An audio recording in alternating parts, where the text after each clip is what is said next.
الحمد لله رب العالمين والصلاة والسلام على سيدنا رسول الله له الحمد في الأولى والآخرة وله الحكم وإليه ترجعون أشهد أن لا إله إلا الله وحده لا شريك له وأشهد أن سيدنا محمدا رسول الله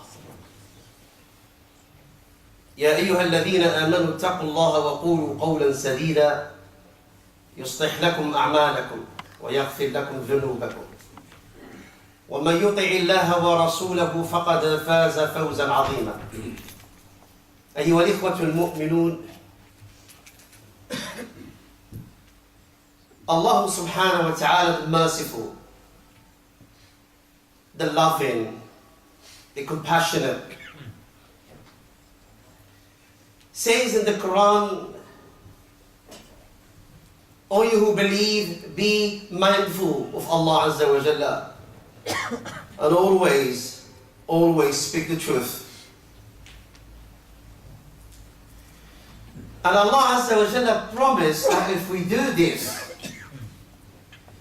if we attach honesty to faith, if we combine Iman with being truthful and honest, Allah Azza wa Jalla has promised that Allah subhanahu wa ta'ala will straighten our affairs,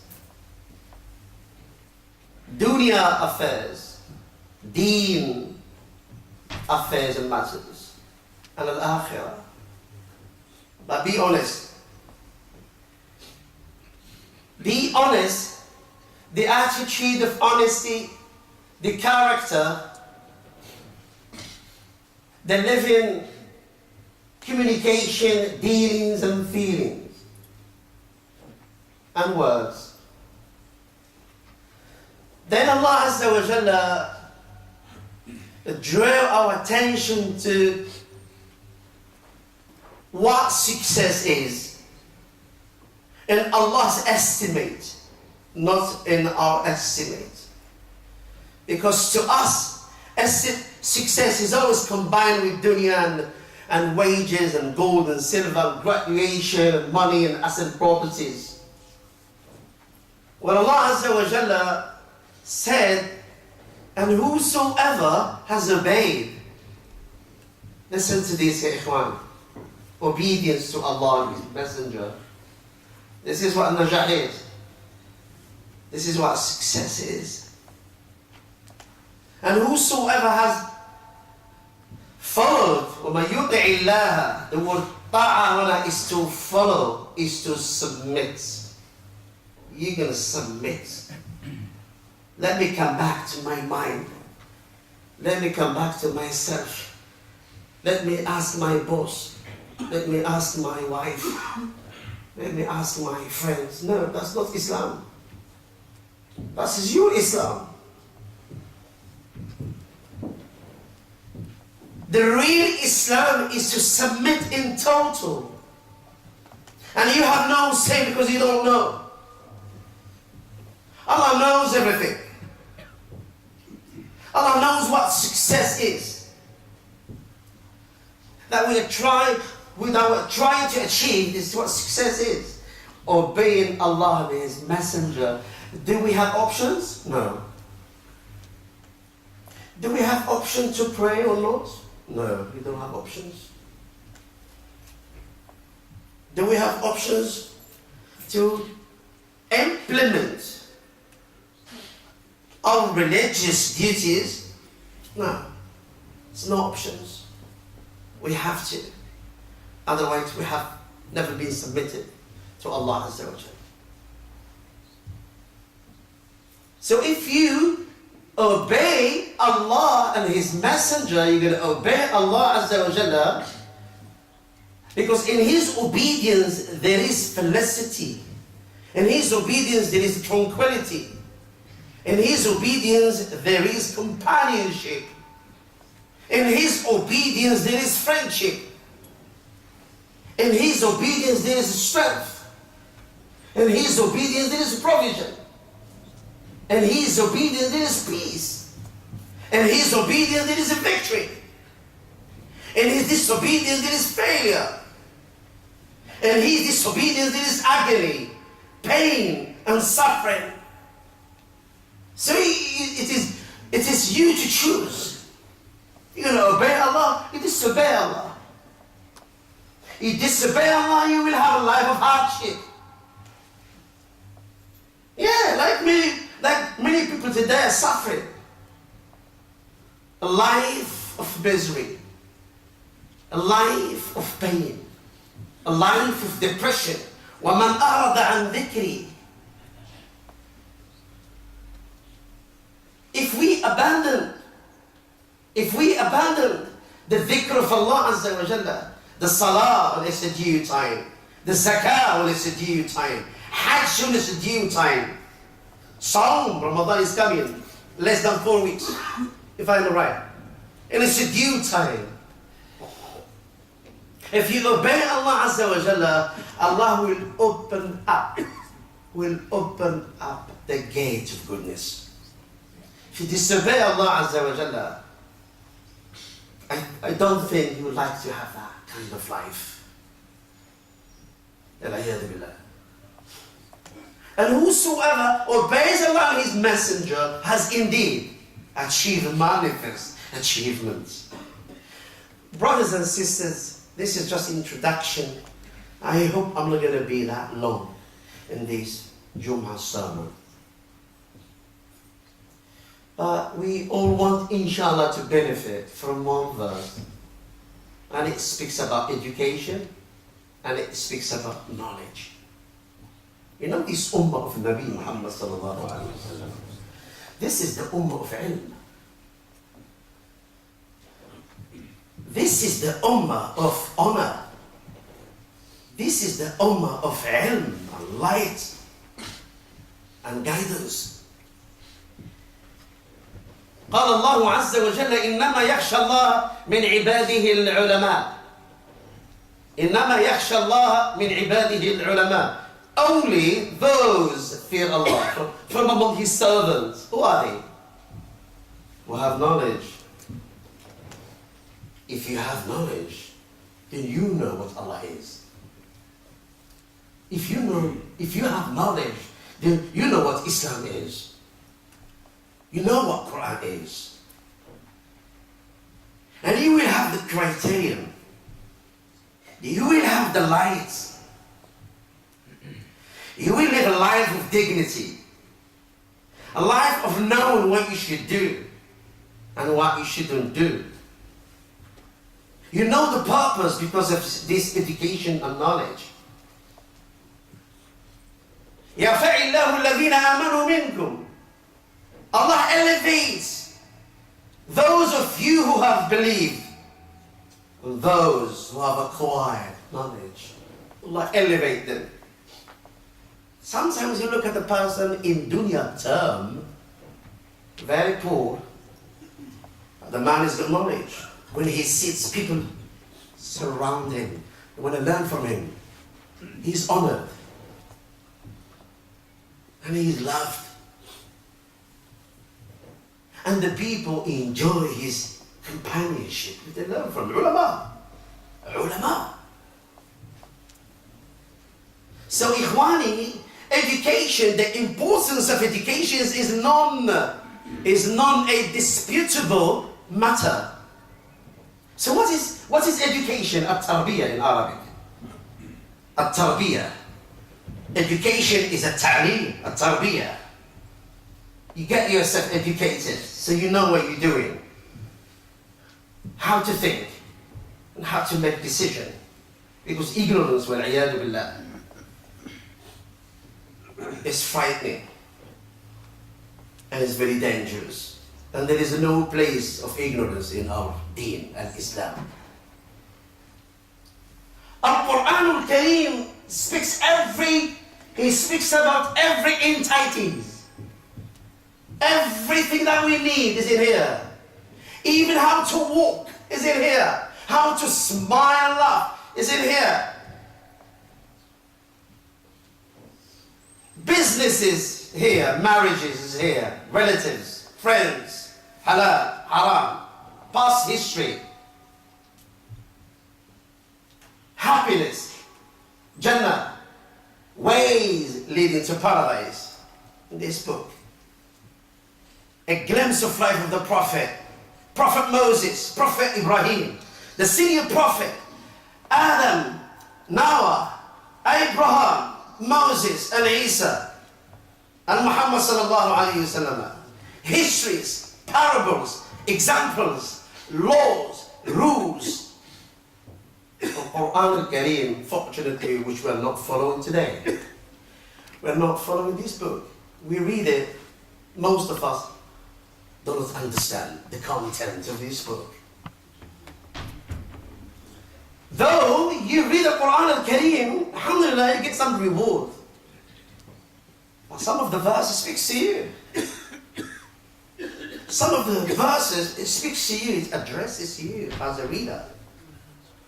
It speaks about me when I read the Quran. Now, Quran is not just merely, you're going to read, ياسين القرآن الحكيم إنك لمن المرسلين على صراط المستقيم تنزيل العزيز الرحيم ألف لام من ذلك الكتاب. What am I reading? Because you don't make effort to just understand part of it. Or maybe the most common chapters, from Surah Al-Fatiha to Surah Al-Fil, have a bit of knowledge. We've got Surah Al-Fatiha, Al-Nas, Al-Falaq, Al-Masjid, Al-Nasr, Al-Kafirun, Al-Kawthar, Al-Ma'un, Quraysh, Al-Fil. The opening chapter, mankind, daybreak, sincerity, father of flame, Masjid, Al-Nasr, victory, Al-Kafirun, disbelievers, Al-Kawthar, goodness, what Kawthar is? A river in Jannah. Al-Ma'un, Surah Al-Ma'un, أَرَأَيْتَ الَّذِي يُكَذِّبُ بِالدِّينِ. Useful. This is useful. Instruments. You will read, you will understand what Surah Al-Ma'un is. Then Surah Quraysh. Quraysh. Oh, yeah, I've heard Quraysh. It's the Prophet's tribe. It's the Prophet's tribe. His own land. His people. Qurayshis. It speaks about Quraysh. Surah Al-Fil. Oh, there is an incident behind it. Abraha, the tyrant, he came with his elephant to destroy the Kaaba. Allah destroyed them. So at least you have this, because when you say Allahu Akbar, you're going to choose one of these 11 chapters, most likely. If it's not Surah Al-Nas, إِذَا جَاءَ نَصْرُ, then Surah then قُلْ هُوَ اللَّهُ أَحَدٌ. Ikhwani, is not big things. Trust me. In terms of time and effort. Have the ability, have the time. Sit down to them. I'm going to know Surah Al-Ikhlas. Oh, Surah Al-Ikhlas. قُلْ هُوَ اللَّهُ أَحَدٌ. Learn the history behind its revelation and what it speaks about. قُلْ هُوَ اللَّهُ أَحَدٌ. Say. Someone is saying the Prophet say. Who is he? So when you say قُلْ هُوَ اللَّهُ أَحَدٌ, Allahu Samadh. Samadh? Okay, who's the Samadh? By the way, my name is Abdus. So I am the slave of a Samadh. Who's a Samadh?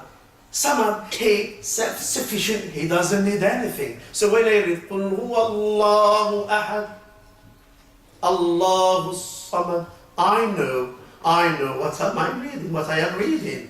So I know the meaning. Samad is Allah, lam yalid. This is the attribute of Allah, my Lord. He has not been born, has not been begotten, nor did he give any birth. And there is nothing like him to Allah Azza wa Jalla. I'm just giving an example, Ikhwani.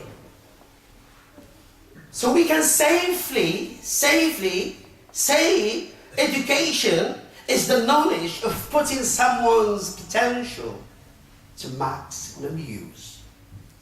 You are an ordinary person, you get knowledge, you know what you do. The potential is inside. You're going to put it into maximum use, and you're going to use your mind, you're going to use your brain, you're going to use the element and the knowledge and education into living a life, a good life. So the human being is not in the proper sense till she is educated.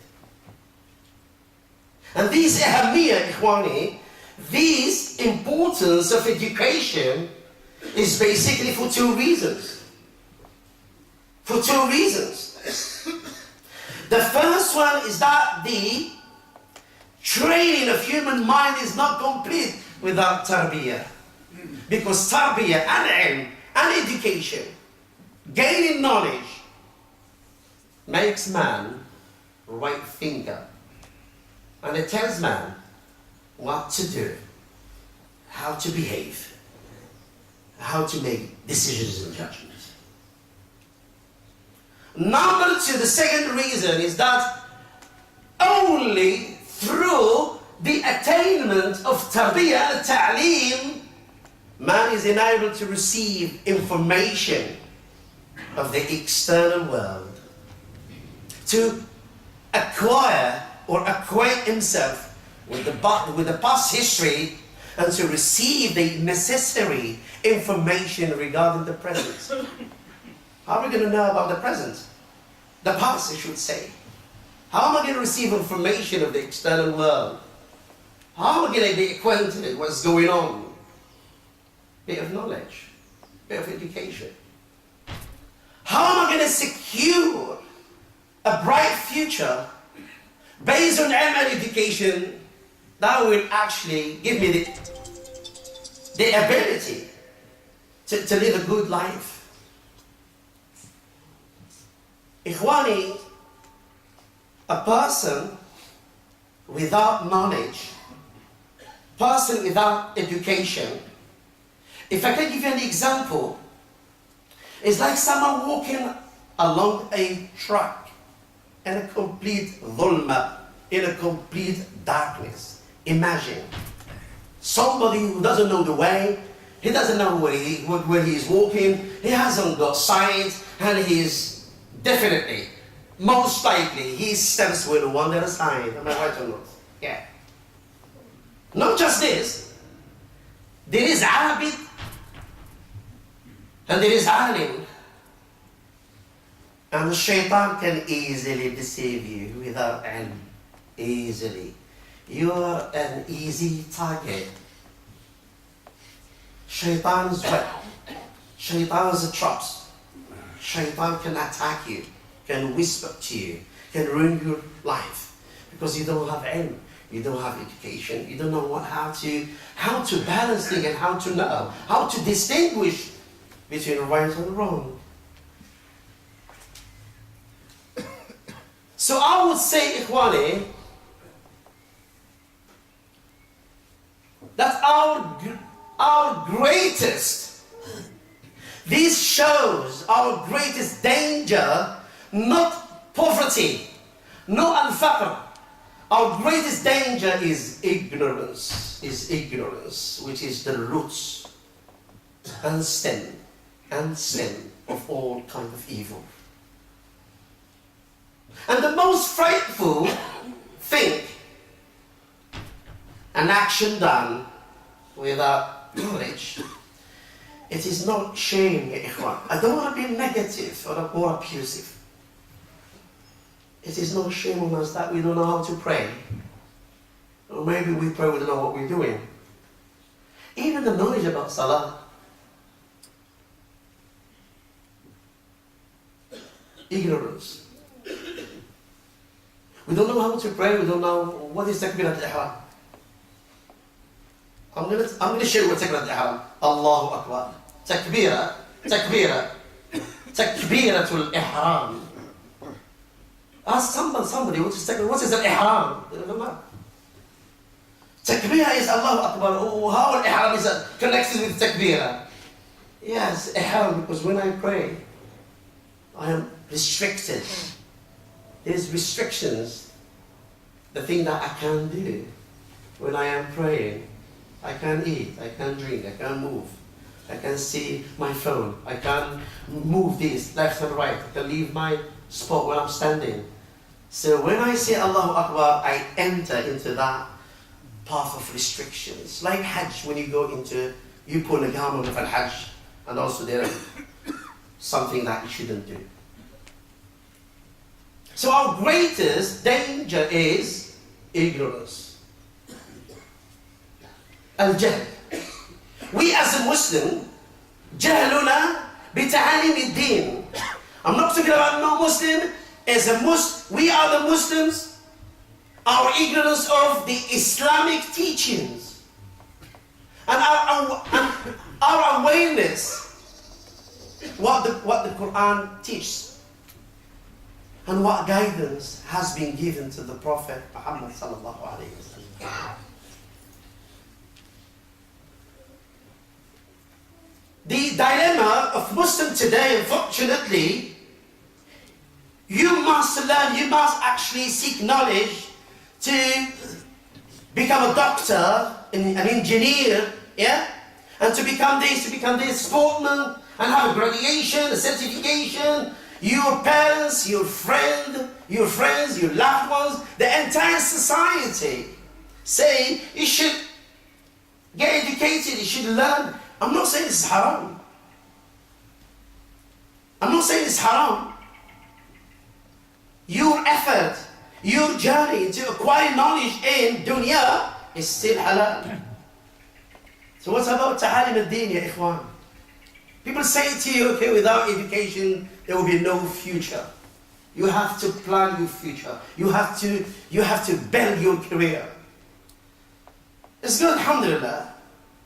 You are a doctor, you are an engineer, you are a professional, and many kind of ilm, many kind of profession, but subhanallah, without paying attention to the Islamic teaching, know about our deen, know about our aqidah, the outcome is, we're having people today, professional, they know how to read Fatiha. And I want you to trust me on this. I've met them personally. Many people. In my community, I don't know about your community. He's a top doctor with the top earning. And he's famous, he's got a reputation in the community. This person, it could be anything. It could be a surgeon, it could be a doctor, it could be a consultant, it could be a lawyer, and a Muslim. You sit with him, subhanAllah, he doesn't know how to read Fatiha. He doesn't know what Hajj is, what song is. I'm not saying all, most of them. So they endeavor, effort, time, education only on a dunya matters, not a deen matters. No deen matters. Ikhwani, with the light of knowledge in deen and dunya, you know life is about bringing the balance. You got to balance both. I'm a doctor, and I do my job properly. I'm a professional. I know what I am doing, but also I have the knowledge in Islam. My aqidah is sound. My deen is sound. My ilm is sound. So we need to have these kind of people in our lives. Otherwise, the outcome is disastrous. It's disastrous. When we have a light of knowledge, if we are blessed with the light of knowledge, okay, we will see plainly the clear path of Islam at every step of our lives. And we shall also identify and avoid the dangerous path of disbelief, shirk, and immoralities which may proceed.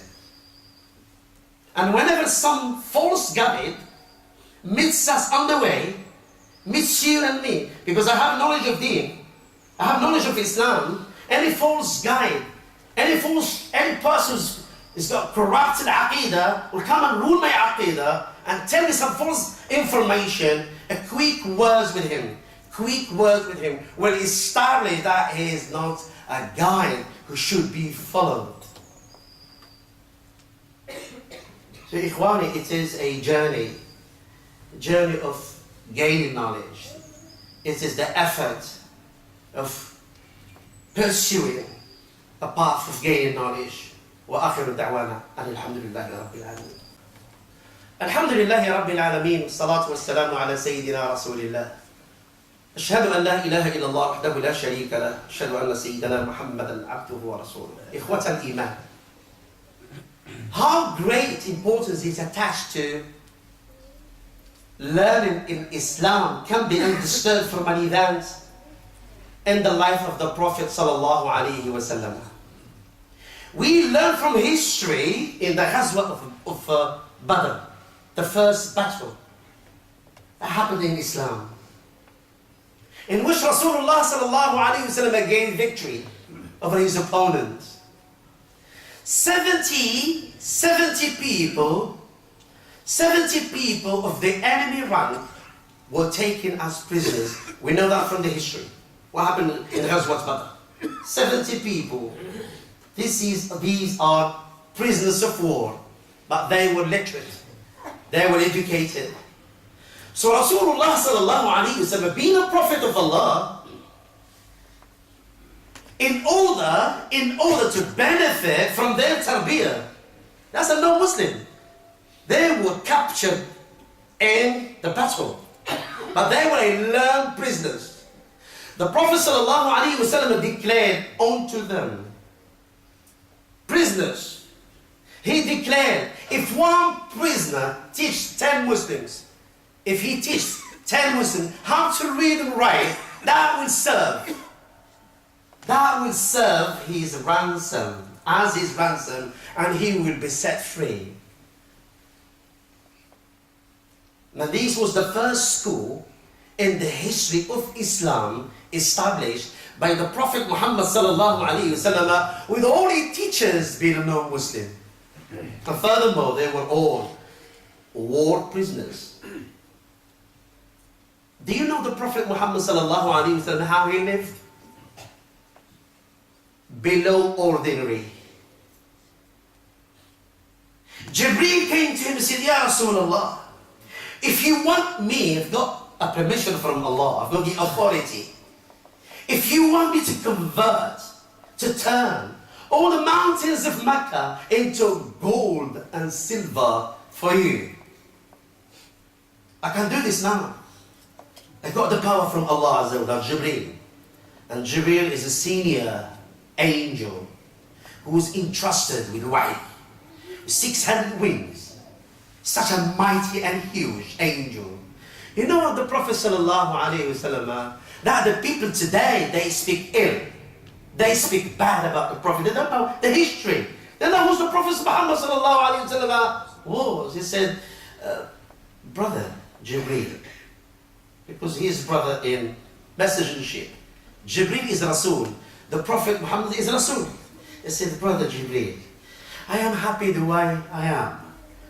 I can feel okay, I can feel satisfied one day, and I starve the other day. That's better for me. When the Prophet died, when the Prophet sallallahu alaihi wasallam passed away, they went into his books, they went into his rooms. There's no gold and silver. There's no dinar and dirhams. Nothing. Not even 1 dirham. Not even a quarter of 1 dirham. The best who have to live in the history of human being. When he passed away, when he died, there's nothing behind him.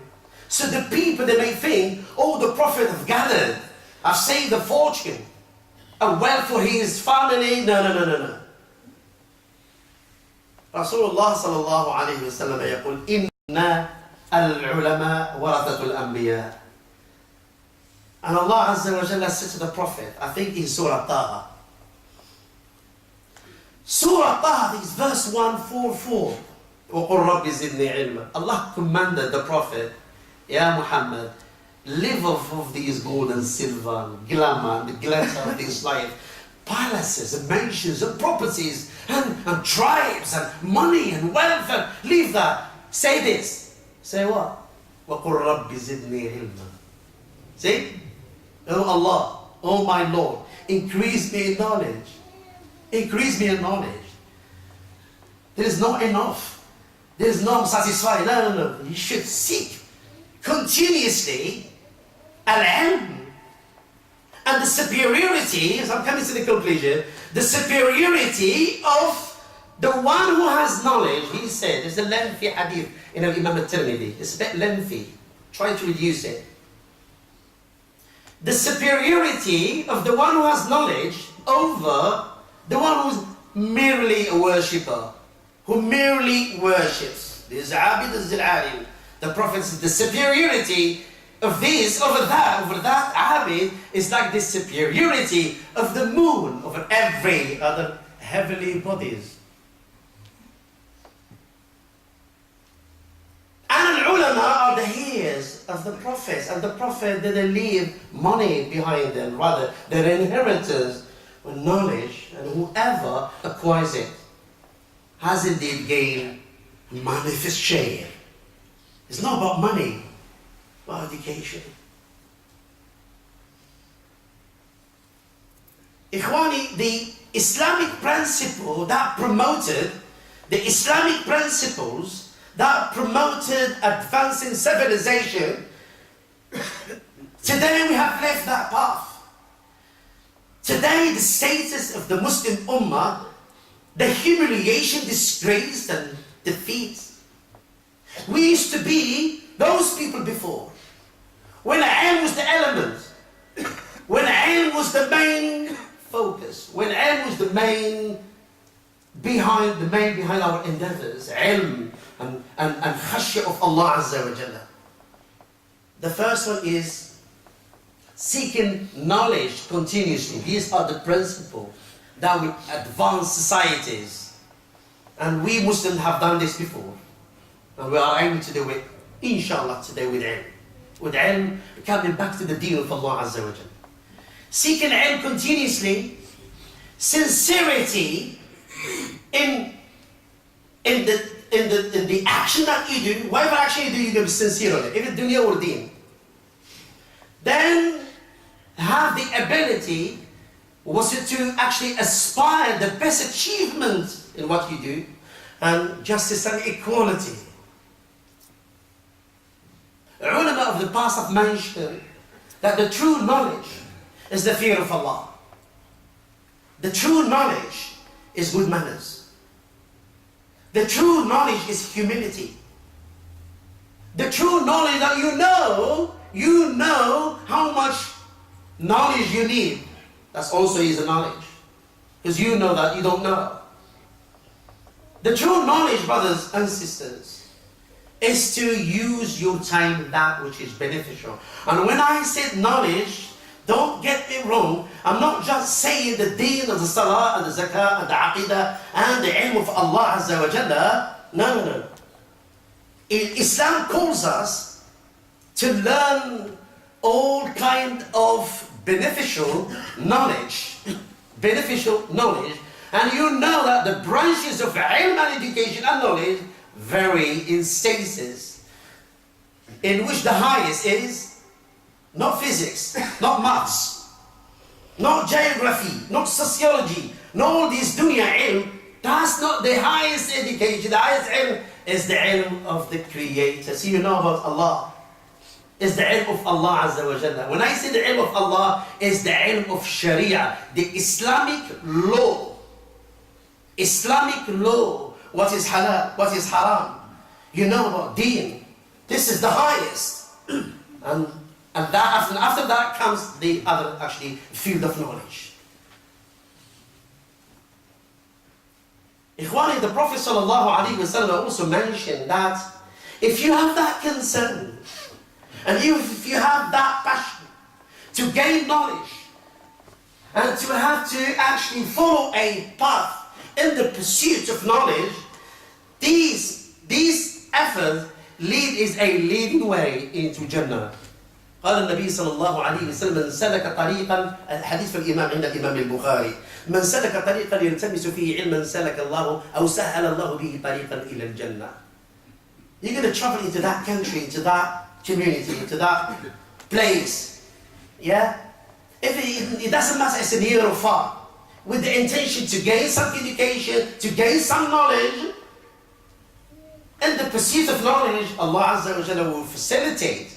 Allah will make easy for you the path to Jannah. اللهم اغفر لنا ذنوبنا وكفر عنا سيئاتنا وتوفنا مع الأبرار. اللهم اغفر ورحمة خير الراحمين. تجاوز عنا أنت أكرم الأكرمين. We ask Allah Azza wa Jalla to make me and you from among those who have the knowledge, the true knowledge, that will lead them to fear Allah Azza wa Jalla and to entertain and observe their religious duties properly.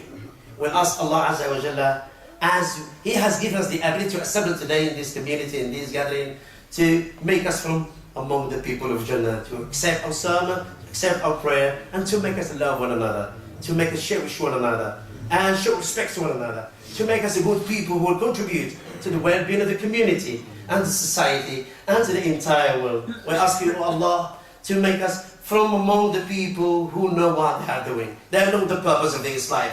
Now we are not here for eternity. A day will come that we have to return to Allah Azza wa Jalla. Oh Allah, Ya Rabb al-Alameen, نسألك التقوى والعلم والعفو والعافية في الدين والدنيا والآخرة. اللهم اغفر لنا وعافينا وآخر دعوانا الحمد لله رب العالمين وقوموا إلى صلاتكم يغفر لي ولكم الله.